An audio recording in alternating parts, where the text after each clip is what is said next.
1번지 똑똑 시작하겠습니다. 정기남 민주당 선대위 대변인, 김경진 국민의힘 선대본 상임공보특보단장, 박원석 정의당 공보단장, 최수영 메시지 컨설턴트 나오셨습니다. 어서 오십시오. 안녕하세요. 사전투표 다 하셨나요? 네. 네. 김경진 단장은 안 했어요? 했어요. 예, 대답을 안 해서. 큰 소리를 했습니다. 그랬습니까? 저는 저기 흑석동 이제 주거지 선거구에서 사전 투표를 했었고요. 그럼 네. 편하게 하셨겠네요. 편하게 했죠. 왜냐하면 저 사전투표하러 갔는데 네. 저는 이제 그 중구 쪽에서 했거든요. 네, 서울. 이 관내자하고 관외자하고 다르더구만요. 네. 원래 줄을 길게 섰는데 관내자는 이쪽으로 따로 가서 해서 착착착 올라가는데 네. 되게 부럽더라고요. 근데 저도 저기 첫날 한 9시쯤 갔는데 그 시간에 벌써 줄이 많이 서 있더라고요. 예. 그러니까. 그래서 아주 깜짝 뜨겁더라고요. 예. 그래서 제가 야 이거 사전 투표율 만만치 않겠는데 그런데 정의남 대변인 최고 기록 나왔어요. 네, 그렇습니다. 뭐 저희 개인적으로는 저희 가족도 4표인데 다 4표 다 사전 투표 완료했고 또 한쪽으로 다 몰아줬고 예. 높은 열기를 반영한 것 같고요. 이 사전 투표 열기가 뭐 여러 가지 요인이 있겠습니다만 9일 마지막 본 투표에서까지 그 투표 참여 열기가 좀 이어져서 정말 높은 투표로 나타났으면 하는 그런 바람입니다. 박원석 단장 보시기에 이번 대선에 대한 뜨거운 관심 네. 그리고 코로나 둘 중에 어떤 요인이 더 컸을 것 같습니까? 뭐 저는 코로나라기보다는 이번 대선에 대한 관심이 더 지배적인 요인이 아닌가 싶습니다. 물론 이제 코로나에 대한 우려도 있겠지만 뭐 본투표 날이라고 다르겠습니까? 사전 투표도 굉장히 붐볐고 그리고 이제 코로나 지금 확진자가 20만을 넘어가면서 사실은 확진에 대한 두려움 이런 것들이 조금은 줄어든 상황이거든요. 예. 누구나 걸릴 수 있다는 것을 마음속으로 받아들이고 있는 상황이어서 요즘에 우스갯소리 가운데 친구 가운데 확진자가 없다면 너는 친구가 없는 것이다. 그런 얘기. 또 다른 우스갯소리는 예. 코로나에 안 걸리는 가장 확실한 방법은 검사를 안 받는 거다. 이런 얘기. 그래서 아무래도 막판에 이제 각 후보들의 지지층이 결집하면서 사전투표율을 끌어올린 게 맞는 것 같고 이제 제가 관심을 갖고 있는 대목은 본투표율이 얼마나 나올 거냐. 예. 지난 대선에 한 77% 나왔는데 지금 사전투표 추이로 봤을 때 80%를 넘을 수 있다. 이런 그러니까요. 전망도 나오고 있어요. 예. 그게 오히려 지금 가장 좀 귀추가 주목되는 사안이 아닌가 싶습니다. 지금 사전 투표율 보면 36.93인데요. 사실 30%는 넘을 거다 그렇게 예측을 했는데 최수영 컨설턴트 35%도 넘을 수 있을까 그랬는데 37에 가까운 그렇죠. 숫자 아닙니까? 37이죠. 근데 저는 사실 충분히 예견했었습니다. 그러니까 뭐 이미 이제 사실 사전 투표일 2, 3일 전부터 벌써 양 지지층이 급속하게 결집되는 걸 봤고 어쨌든 그것이 이제 각 양쪽의 해석이긴 합니다만은 뭐 단일화에 따른 역풍에 따라서 이렇게 결집했다. 혹은 뭐 정권 심판론이 높았기 때문에 처음서부터 이렇게 뜨거운 투표 열기를 보였다. 뭐 각각의 해석은 다릅니다만은 어쨌든 저는 뭐 코로나 약간 영향도 있었다고 봐요. 워낙 이제 빨리 하고 좀 혹시라도 모를 변수 예. 대비해 보자 이런 약간의 좀 안정심리도 있었던 것 같았어요. 어쨌든 저는 본투표가 선관위가 83을 예상을 했는데 예. 통상 선관위 예상에서 5%포인트를 빠지면 그게 맞는다 그러더라고요. 그러면 78 정도가 지금 예측치인데 저는 조금 더 나오지 않을까 싶어요. 사전 투표 열기가 예. 워낙 높아서요. 본투표를 견인하는 효과가 있기 때문에 그 점도 좀 간과해서는 안 되지 않을까 싶습니다. 참고로 역대 투표율을 보니까요. 19대 대선 2017년이죠. 그때 사전 투표율이 26.06이었는데 최종 투표율이 77.2%였거든요. 이걸 놓고 보면 조금 더 갈 수 더 있다. 나올 수 있는 거죠. 80%를 넘은 적은 아직 없었죠. 80.1이 있었죠. 80.1. 예. 그때가 97년 대선 DJ가 당선되던 네. 그때 관심이 아주 높았으니까요. 네, 네. 이번에 확진자 격리자 투표 놓고 아주 선관위가 대응을 잘 못해서 논란이 아주 뜨거운데 그 부분은 조금 이따 살펴보기로 하고 사전 투표율 이렇게 높았는데 판세에는 영향을 어떻게 미칠지 한번 네 분과 살펴보도록 하겠습니다. 이번에 눈에 띄는 게 광주, 전남, 전북이 참 투표율이 높았습니다. 지금 전남이 51.45%로 가장 높았고 그리고 전북이 48.63, 광주가 48.27인데 정의남 대변인 네. 우리가 100% 투표율은 사실상 불가능하다라고 봤을 때 전남은 이미 사전 투표가 본 투표보다 더 많은 거잖아요. 그렇습니다. 광주 전남도 마찬가지라고 그렇습니다. 봐야 전남은 되고요. 뭐 광주 51.45%니까 전북도. 이미 뭐 본투표보다 더 높게 나올 수밖에 없는 상황이 됐고요. 어찌 됐든 이게 이제 그 전남, 전북, 광주 순인데 가장 높은 투표율이 민주당 입장에서는 특히 이제 이재명 후보 입장에서는 호남이라는 데가 전통적인 지지층이 있는 데지 않습니까? 이번에 전통적 지지층이 마지막에 윤석열 안철수 단일화에 대한 어떤 역풍 또는 그 이러다가 정권 넘어갈 수도 있겠다라고 하는 위기감 이런 것들이 좀 발동하면서 높은 사전 투표율로 나타나지 않았을까라고 하는 그 기대를 하는 것이고요. 예. 또 실제 사전 투표 의향에 대한 그 이전의 여론조사에서 보면 윤석열 후보 지지층과 이재명 후보 지지층을 놓고 봤을 때 윤석열 후보 지지층은 약 20%대라면 이재명 후보 지지층은 약 40% 이상이 사전 투표하겠다라고 하는 의향을 보였었거든요. 뭐 그런 것들을 보더라도 뭐 결코 뭐랄까 좀 불리하지 않다. 그런 결과를 이렇게 좀 예측해 볼 수 있겠다. 단지 좀 아쉬운 부분은 수도권, 소위 이른바 인천, 뭐 이런 또 경기 이런 쪽에서의 사전 투표율이 상대적으로 좀 낮은 점은 예. 여전히 막판 그 표심을 결정하지 못하는 부동층들이 여전히 그 지금 남아 있는 것 아니냐 뭐 이런 그 정도의 예상을 해볼 수 있을 것 근데 같습니다. 경기 같은 경우에는 워낙 인구가 많아서요. 투표한 인구수로 보면은 가장 많았더라고요. 그런데 그렇습니다. 인구 대비 투표율이 경기가 좀 낮은 편인 거죠. 33.65면은 평균에 못 미치는 거니까요. 광주, 전남, 전북의 투표율이 아주 높았던 것, 사전 투표율 이게 민주당에는 유리한 요소로 작용할 것이다. 이게 이제 민주당의 전망인데 결코 불리하지 않은 상황이다. 그 말이 그 말 아니에요? 김경민 단장은 어떻게 보세요? 글쎄요, 뭐 정기남 대변인께서 하신 얘기가 맞는 얘기 같고요. 근데 저런 면도 있는 것 같아요. 그 분명히 이제 호남 쪽에서 사전 투표율이 높은 것은 윤석열 안철수 단일화에 대해서 이제 뭔가 반작용으로 그래서 민주당을 지켜줘야겠다, 이재명을 당선시켜야겠다라고 하는 호남민들의 열망 때문에 집결의 효과가 분명히 있는데 거꾸로 호남 안에서도 이제 저 같은 경우는 사실은 뭐 윤석열의 참모 아니겠습니까? 예. 그러다 보니까 호남 안에서 이제 저를 응원해 주시는 이제 또 윤석열을 응원하시는 분들이 저한테 연락이 많이 와요. 근데 이제 그분들의 얘기를 들어보면 분명한 것은 민주당 쪽으로 호남이 결집하기 시작했는데 그 상황 때문에서라도 우리도 투표장에 많이 나갔다. 예. 그래서 호남 안에서는 계속해서 그러니까 민주당이 결집하고 거기에 따라서 호남 안에 있는 윤석열 지지자들도 또 따라서 결집하는 이게 계속해서 상승작용을 일으키는 그런 점도 일정 정도는 있는 것 같아요. 그렇죠. 예, 그래서 대체로는 정기남 대변인께서 하신 얘기가 맞는데 이건 뚜껑을 까봐야 될 문제다라고 정도 말씀드리겠습니다. 이번에 이제 국민의힘이 호남에서 지지율 좀 기대를 하고 있지 않습니까? 과연 마지막에 얼마나 나올지도 궁금합니다. 그러면 상대적으로 경북이라든지 지금 이제 국민의힘의 지지 기반이라고 할 수 있는 곳의 투표율은 어떻게 보고 있습니까? 일단 이제 전체적인 사전 투표율은 지금 경북도 낮지 않아요. 낮진 않죠. 41.02고요. 예. 대구가 33.91이니까 전국 평균보다는 높습니다. 예. 근데 대구는 낮죠. 낮죠. 예, 33.9. 예. 예. 그러니까 과거에 비해서는 사전 투표율이 높은 건 사실이지만 상대적으로 영남권은 호남권에 비해서는 상대적으로 낮은 건 사실이고요. 근데 이제 대체로 보면 선거 부정선거에 관련된 논란이 영남권 유권자들에게는 조금 더 머릿속에 의식되는 측면이 있는 것 같아요. 본투표율이 높아질 거다. 네, 그래서 본투표 많이 하자라고 하는 얘기들이 전통적으로 지금 영남권 내에서는 예. 최근 한 2년 상간에 좀 있었던 것 같고요. 그게 영향을 좀 미쳤다고 봐서 결국은 본투표까지 다 끝나고 나서 합산을 해보면 영호남의 투표율이 비슷해지지 않을까 이렇게 추측을 해봅니다. 그래 한번 봅시다. 네. 박원석 단장, 예. 이제 역풍의 시각에서 보는 그런 대선을 한번 생각을 해본다면요. 네. 지금 이제 광주, 전남, 전북의 투표율이 이렇게 높았다. 사전 투표율이 그 전에 이재명 후보 지지율이 그렇게 높지 않았습니다. 사실 70% 아래로 내려가 있었는데 네. 과연 얼마나 이재명 후보 쪽으로 좀 몰아줄 것인가 이런 게 관심사 중에 하나였지 않습니까? 네, 네.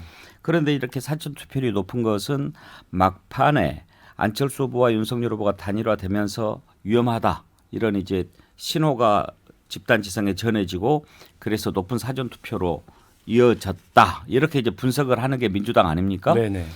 그렇지만 그 전에 보면 이제 호남이 전략적 투표 성향을 보인다고 하는데 사전 투표 별로 그렇게 많지 않을 때 오전에 호남 투표율이 높았더니 오후에 영남 쪽 투표율이 확 올라가는 그런 효과가 있어서 나중에 그 학습 효과를 가지고 오전에 일부러 투표를 막 안 하고 그러기도 했거든요.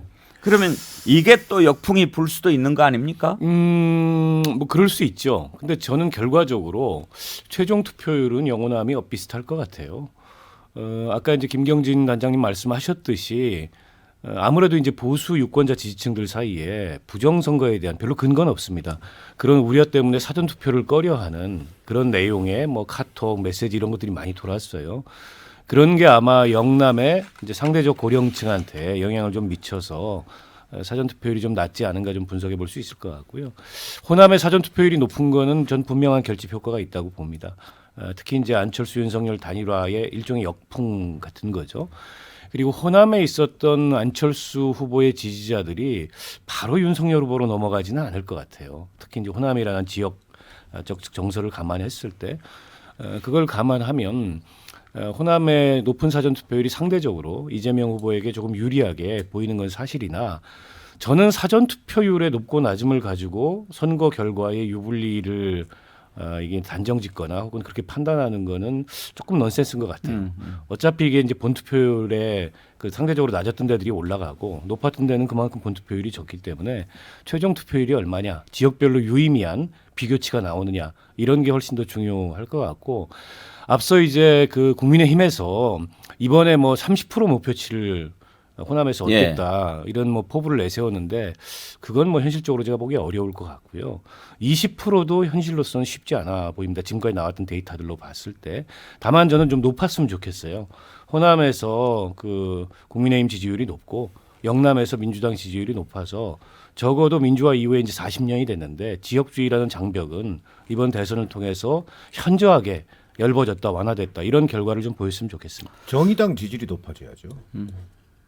그 다음 주 화요일 날 우리 25% 호남 득표율 기준을 가지고 점심 사내기 약속할까요? 뭐, 알겠습니다. 저는 쉽지 않을 저녁까지 거예요. 다 살게요. 그래요.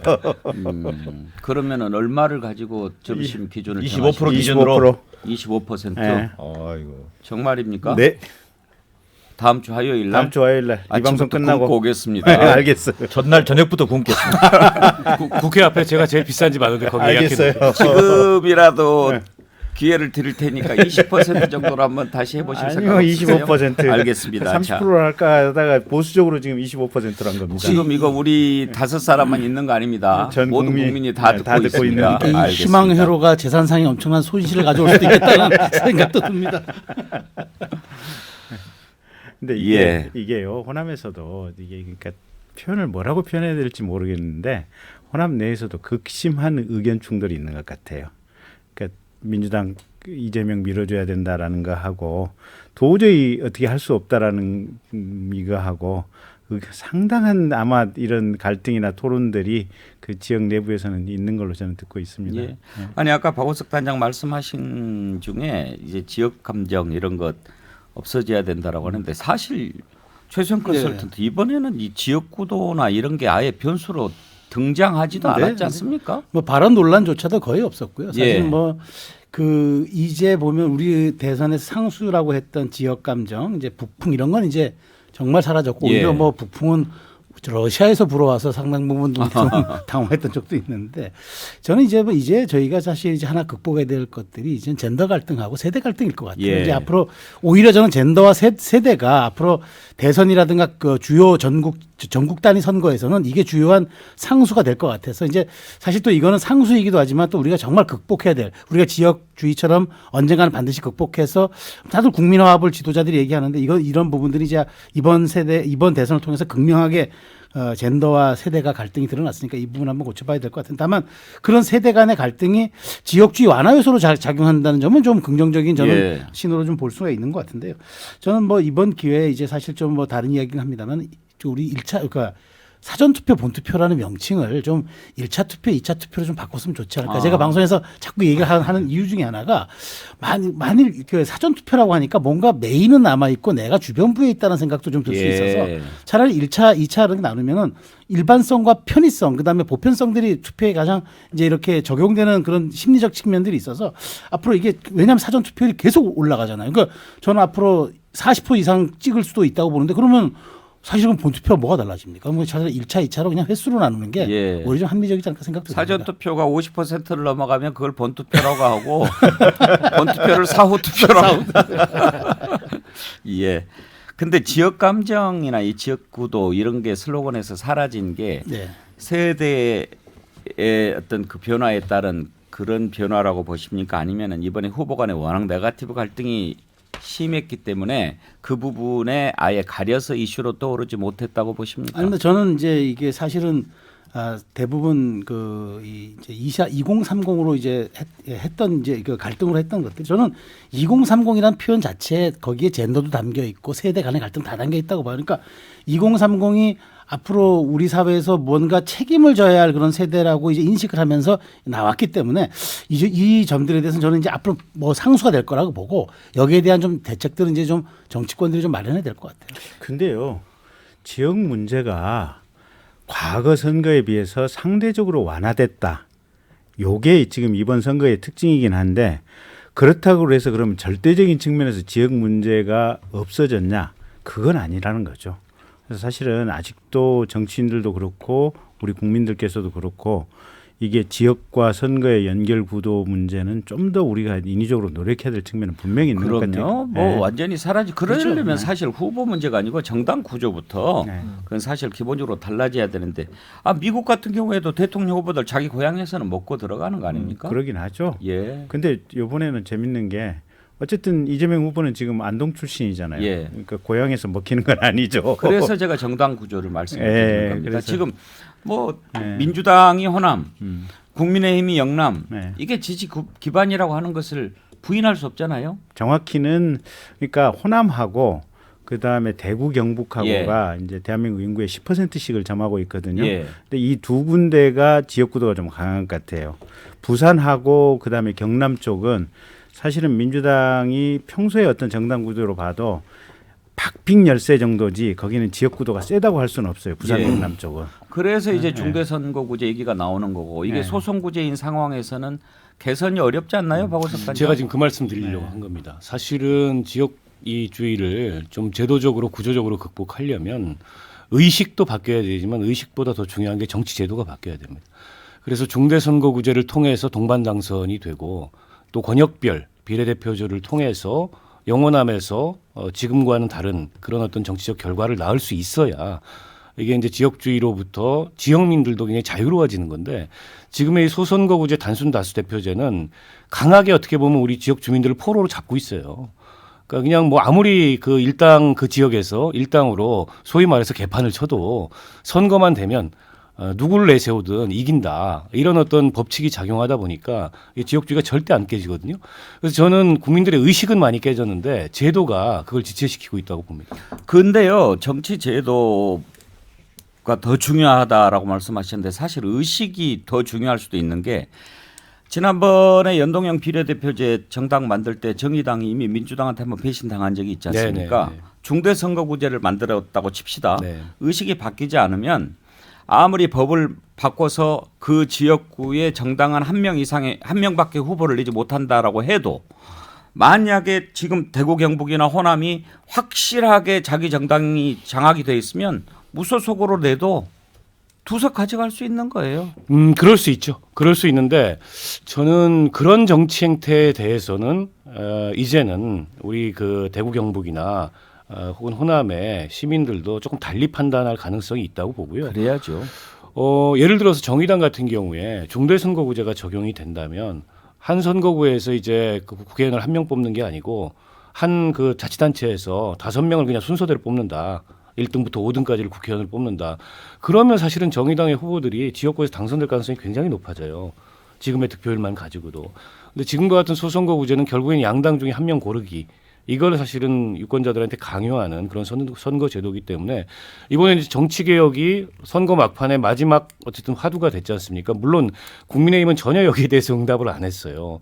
그러나 선거 이후에 그만큼 사실은 이게 시대적 요구라는 거를 감안한다면 저는 다음 정부가 누가 들어서든 간에 이 문제를 외면할 수 없을 거다 생각합니다. 국민의힘은 사실 이번에 이재명 후보가 막판에 내놓은 정치 개혁을 선거 전략이라고 보기 때문에 그 프레임에 엮이고 싶지 않은 그런 측면이 있지만 저는 개인적으로 쭉 보면서 어찌됐든 정치 개혁안이 이 네거티브 와중에 나오는 것 이 자체가 이번 대선 과정에서 발견할 수 있는 좋은 그나마 있는 성과다 그렇게 보기도 그렇죠. 합니다. 저도 여기서 좀 한 말씀만 더 보태면 두 가지 포인트인데요. 그 호남의 어떤 그 높은 사전 투표율을 여러 가지 분석할 때 이제 저희 민주당 입장에서는 소위 이른바 전통적인 지지층이 위기감 속에서 결집했다.